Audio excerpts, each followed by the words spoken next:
감사합니다. 우리 옆에 있는 분하고 인사하시죠. 인사하면 항상 기뻐합니다. 시작. 감사합니다. 쉬지 않고 기도합니다. 쉬지 않고 기도합니다. 봉사에 감사합니다. 봉사에 감사합니다. 우리 교회 처음 오신 분들 계십니다. 박수로 환영하겠습니다.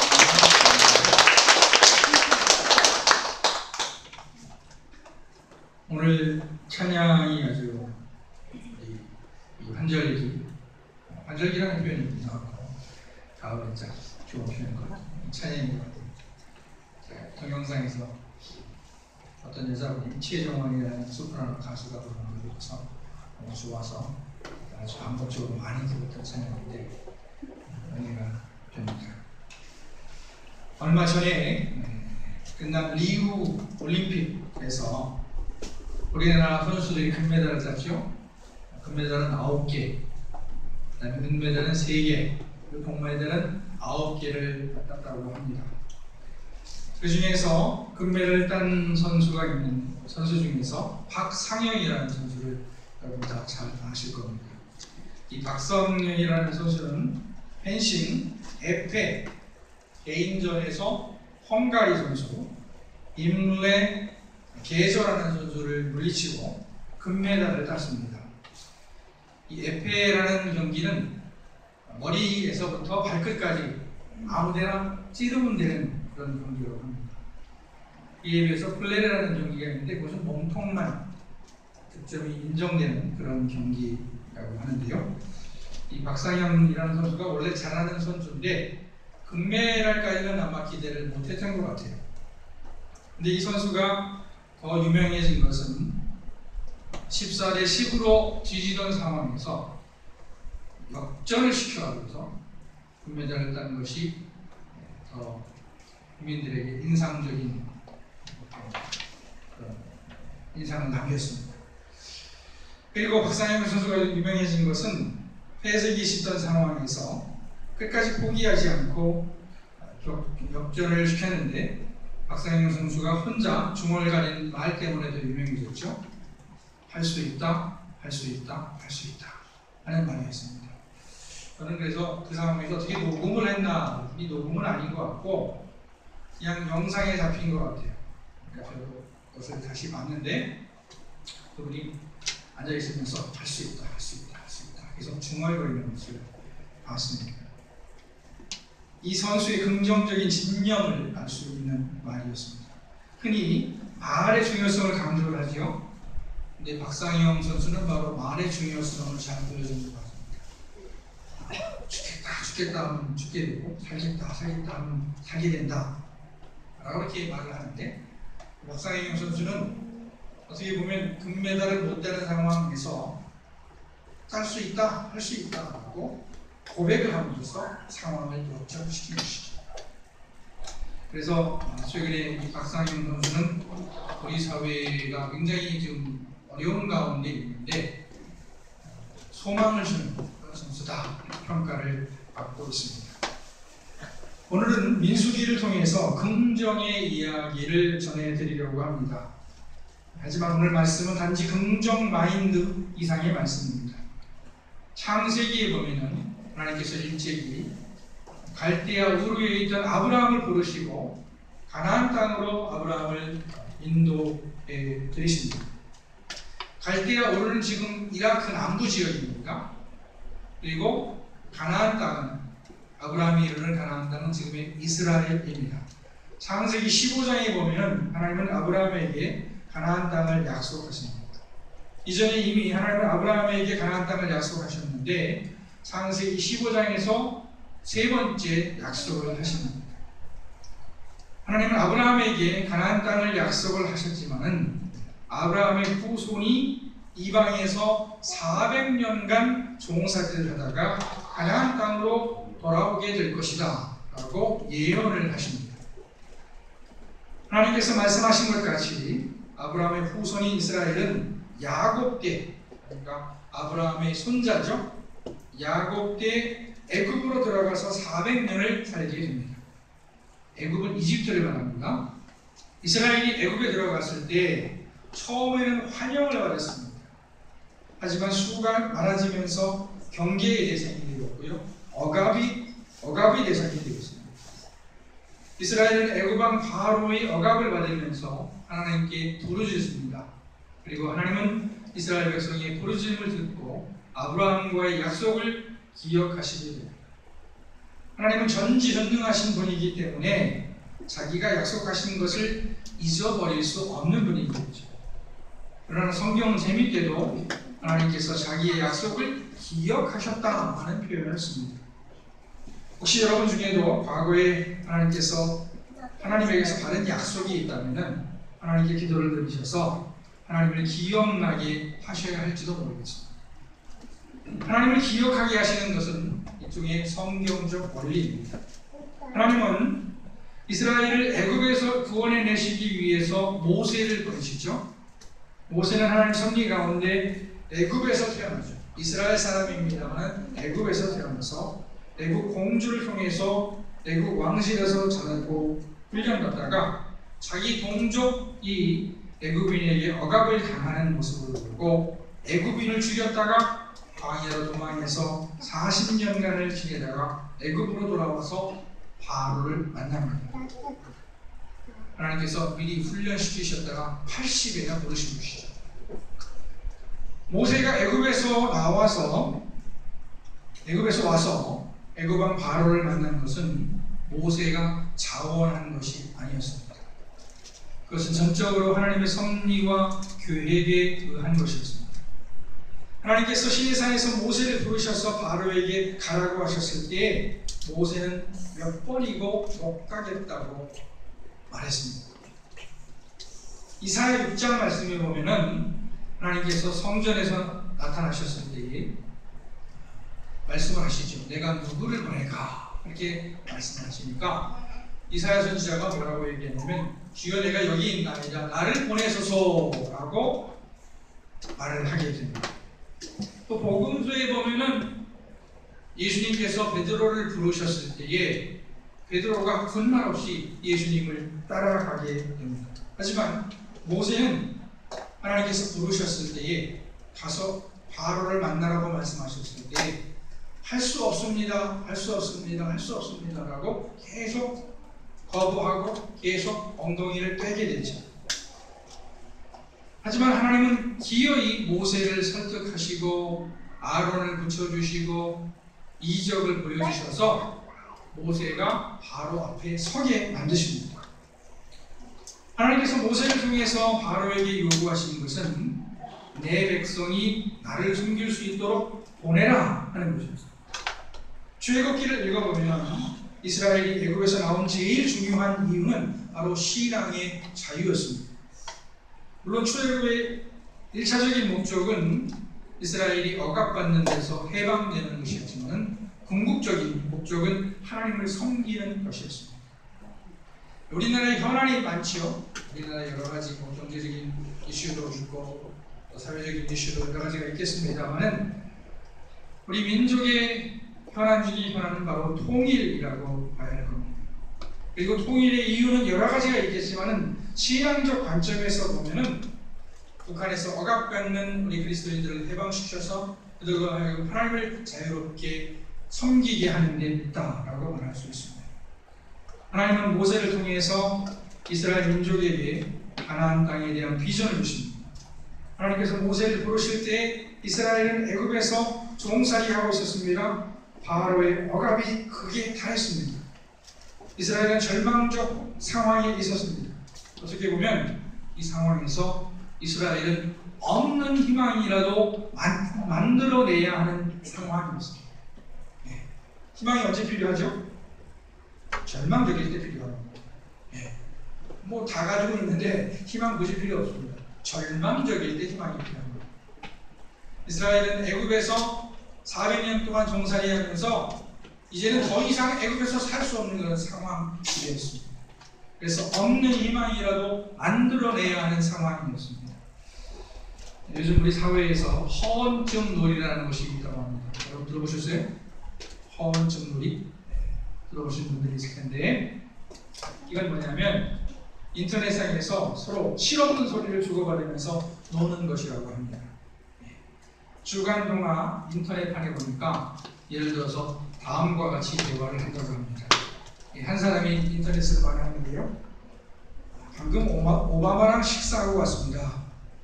오바마가 어릴 적 저희 학교에서 학교로 전화가 왔는데 친하게 지냈는데 이 친구가 대통령이 되고 나서 처음 같이 하는 식사라서 많이 긴장했는데 옛날하고 하나도 안 변했네요. 몰래 한 거 찍었는데 다행히 경호원들에게 안 찍혔어요. 이렇게 숨겨낸 거예요. 인터넷에다가. 그러면 또 한 사람이 대답을 하는 겁니다. 그때 같은 자리에 계셨던 아시아 분이구나. 반갑습니다. 저도 한국인인데 기억나시나요? 이렇게 또 헛소리를 한다는 겁니다. 그러면 또 다른 사람이 받아치는 거예요. 뭐라고 얘기하면 제가 경호원인데 웬 동양인이 사진을 찍기에 뺏으려다가 참았습니다. 이렇게 또 얘기를 한다는 거죠. 이런 허언증 놀이는 요즘 스트레스를 많이 받는 우리나라 사람들이 실험 console를 통해서 스트레스를 푸는 방법이라고 합니다. 사실 세상의 모순과 불의를 보면서 어느 시대에나 환상을 가지고 꿈을 꾸는 사람들이 있었습니다. 홍길동전 이런 것도 꿈이죠. 백설공주 이야기도 꿈입니다. 홍두전도 꿈이고요. 춘향전도 꿈입니다. 억압받은 그 백성들이 꿈을 꾸었던 이야기를 기록하는 것이죠. 절대 절망 상황에 처해 있던 이스라엘에게는 이런 허언증 놀이라도 필요한 상황이었습니다. 극한 상황에서 이스라엘은 모세를 통해서 주시는 하나님의 말씀을 듣고 모세를 따라 나섰습니다. 그러나 그 여정은 결코 쉽지 않았습니다. 처음에는 굉장한 기적을 실험했습니다. 애굽 땅에 내려지는 10가지 재앙을 받습니다. 홍해를 건넜습니다. 그러나 3일 만에 마실 물을 찾지 못해서 고생을 했습니다. 고기를 먹을 수 없었습니다. 그러나 그나마 약속의 땅 가나안이 있어서 견딜 수가 있었습니다. 하지만 결정적인 위기가 옵니다. 가나안 땅에 대한 정탐 보고이죠. 바란 광야에 이르렀을 때에 하나님은 가나안 땅에 정탐꾼들을 보내게 했습니다. 가나안 땅에 들어가서 가나안 땅을 자세히 살펴보고 돌아와 보고하게 하십니다. 그래서 각 지파별로 대표가 뽑혀서 가나안 땅을 정탐하죠. 12명의 정탐꾼은 가나안 땅을 정탐하고 돌아와서 모세와 백성에게 결과를 보고를 합니다. 그런데 그 보고가 절망적이었습니다. 정탐꾼들이 볼 때 가나안 땅 자체는 좋았습니다. 포도송이를 가져왔는데 정말 컸습니다. 그러나 가나안 사람들은 만만하지 않았습니다. 그 사람들은 강했습니다. 성읍도 견고했습니다. 특히 아낙 자손들을 봤는데 엄청난 거인들이었습니다. 결론적으로 가나안 땅은 좋은 땅이었으나 결코 정복할 수 없는 땅이었습니다. 거인들인 아낙 자손들을 볼 때에 이스라엘 사람들 자신들은 메뚜기나 다름이 없었습니다. 이런 보고를 들은 이스라엘 백성들은 크게 낙심해서 밤새도록 통곡합니다. 통곡할 만하지 않겠습니까? 정말 죽을 고생을 다해서 이제 가나안 땅을 눈앞에 두고 있는데 정탐꾼들이 와서 보고하기를 도저히 불가능하다고 보고를 한 것이죠. 그래서 밤새도록 통곡하면서 원망합니다. 아니 왜 가나안 땅에 들어갈 수도 없는데 우리를 애굽에서 인도해 냈느냐? 기왕에 죽을 거면 애굽에서 죽든지 이 광야에서 죽는 것이 낫지 아니하냐? 우리 처자가 사로잡힐 것이다. 애굽으로 돌아가자. 등등 원망의 말을 쏟아냅니다. 하지만 12명의 정탐꾼 모두가 절망적인 보고를 한 것은 아니었습니다. 12명의 정탐꾼 중에 여호수아와 갈렙은 긍정적인 보고를 했습니다. 여호수아와 갈렙은 이스라엘이 가나안 땅을 정복할 수 있다고 봤습니다. 여호수아와 갈렙은 흥분한 백성들을 진정시키면서 다음과 같이 말합니다. 여호와께서 우리를 기뻐하시면 우리를 그 땅으로 인도하여 드리시고 그 땅을 우리에게 주시리라. 이는 과연 젖과 꿀이 흐르는 땅입니다. 다만 여호와를 거역하지 말라. 또 그 땅 백성을 두려워하지 말라. 그들은 우리의 먹이라. 그들의 보호자는 그들에게서 떠났고 여호와는 우리와 함께 하시느니라. 그들을 두려워하지 말라. 여호수아와 갈렙이 가나안 땅을 정복할 수 있다고 생각하는 근거는 딱 한 가지입니다. 하나님이 함께 하신다는 것입니다. 사실 하나님은 과거의 많은 기적을 통해서 이스라엘이 가나안 땅에 들어갈 수 있다는 사실을 보여주셨습니다. 그러나 10명의 정탐꾼의 보고를 들은 이스라엘 백성들은 절망에 빠졌습니다. 하지만 여호수아와 갈렙은 하나님의 말씀을 믿었고 또 하나님께서 이미 베푸신 기적을 기억하고 가나안 땅을 능히 정복할 수 있다고 믿은 것입니다. 결론적으로 보면 이스라엘은 가나안 땅을 정복했습니다. 10명의 정탐꾼은 할 수 없다고 말했지만 하나님은 이스라엘 백성들에게 가나안 땅을 주셨습니다. 사실 가나안 땅에 살고 있던 사람들은 이스라엘이 애굽에서 나와서 홍해를 건너 가나안으로 향하고 있다는 사실을 듣고 이미 떨고 있었습니다. 그리고 그들은 각종 우상 숭배와 타락으로 인해 하나님의 심판을 피할 수 없는 상황이었습니다. 말하자면 이스라엘이 가나안 땅을 정복할 때가 무르익은 때였습니다. 이스라엘 10명의 정탐꾼과 이스라엘 대부분의 이스라엘 백성들은 하나님의 시간을 파악하지 못하고 원망하고 절망하다가 자기들의 말처럼 광야에서 죽고 말았습니다. 우리 그리스도인들에게 천국, 하나님 나라, 선교, 거룩한 삶이라는 가나안 땅이 주어져 있습니다. 그리고 개인적인 차원에서 가나안 땅이 구체적으로 주어져 있죠. 예를 들어서 하나님은 아브라함에게 아들을 약속하셨고요, 가나안 땅을 약속하셨습니다. 매우 구체적인 약속입니다. 그러니까 여러분에게도 하나님은 뭔가 구체적인 비전을 주셨습니다. 그냥 살다가 뭐라고 말씀하신 것이 아니라 여러분을 통해서 뭔가 하나님의 이 일을 하다가 뭐라고 삶을 주신 것입니다. 제가 지금 목사가 되는 것도 하나님의 주신 비전이었습니다. 저는 사실 목사가 될 생각이 전혀 없었습니다. 왜냐하면 목사가 되기 위해서는 인격이 매우 훌륭해야 하고 또 매우 실력이 뛰어나야 된다고 생각을 했기 때문입니다. 이것도 세상적인 생각이겠습니다만 저는 어렸을 때 목사가 되면 최소한 서울대는 가야 그래도 역사가 될 수 있지 않을까, 그 정도 실력이 되지 않을까 생각을 했습니다. 그런데 저도 기억을 하지 못했는데 저희 아버님이 말씀을 해주셨습니다. 제가 33살 늦게 이제 신학교를 가려고 할 때에 제가 재수하기 전에 지원했던 학교에서 면접관과 대화했던 내용을 아버님께서 저에게 말씀을 해주셨어요. 제가 이제 어느 대학에 영문과에 지원을 했는데 거기에서 이제 면접관이 물어봤지 않겠습니까? 장래 희망이 뭐냐 이렇게 물어봤을 때 제가 대답을 그렇게 한 것 같아요. 뭐라고 대답했냐면 대학 교수나 목사가 되겠습니다. 그렇게 얘기를 한 거예요. 얘기를 하고 이제 저희 아버님한테 와서 말씀을 드린 거죠. 너 뭐라고 면접관이 물어보더냐? 그래서 그렇게 말씀을 드렸던 어떤 사실이 있었던 것이죠. 근데 저는 까맣게 까먹은 겁니다. 근데 제가 신학교 가겠다라고 말씀을 드리니까 저희 아버님께서 네가 그렇게 얘기를 했다고 하더니 신학을 하는구나 라고 말씀을 하셨던 것이 기억이 납니다. 그러니까 하나님은 우리에게 의식적으로든지 무의식적으로든지 꿈과 비전을 주시고 그것을 따르게 하시는 것입니다. 우리는 하나님께서 나에게 주시는 비전이 무엇인지 잘 살피고 그 비전을 향해 나아가야 합니다. 천국, 하나님 나라, 선교, 거룩한 삶, 이런 비전들은 큰 틀에서 우리 모두에게 주어지는 비전입니다. 그리고 구체적인 비전은 각자 다르기 때문에 그 비전을 발견하고 비전을 이루기 위해서 나아가야 한다는 것입니다. 그리고 오늘 말씀을 생각해 보면 그 비전이 불가능해 보이는 것이라도 하나님의 약속이 분명하다면 그 약속을 믿고 나아가야 한다는 것입니다. 비전 하니까 연세 드신 분들은 젊은이들 이야기라고 생각할지 모르겠어요. 하지만 요즘은 100세 시대라고 합니다.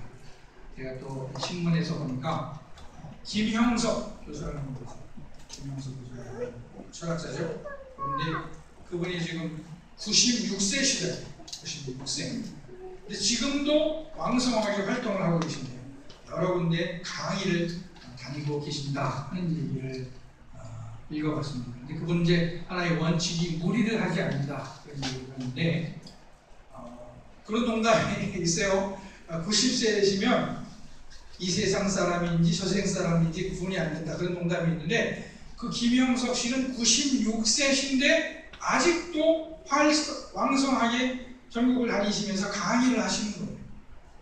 그거 보면 90세가 되시면 이 세상 사람인지 저 세상 사람인지 모른다는 얘기는 헛소리입니다. 관리하기 나름이고 꿈을 갖기 나름이다 하는 것을 알 수가 있습니다. 여호수아와 갈렙의 믿음을 가지시기 바랍니다. 동료 정탐꾼들이 불가능하다고 생각했을 때에도 여호수아와 갈렙은 가능하다고 생각했습니다. 여호수아와 갈렙이 가능하다고 생각한 이유는 딱 한 가지입니다. 전능하신 하나님이 계시고 하나님이 가나안 땅을 약속하셨기 때문입니다. 하나님의 말씀을 붙잡으시고 하나님께서 주시는 꿈을 품으시고 그 꿈을 향해서 나아가시기를 축원합니다. 아멘. 기도하시겠습니다.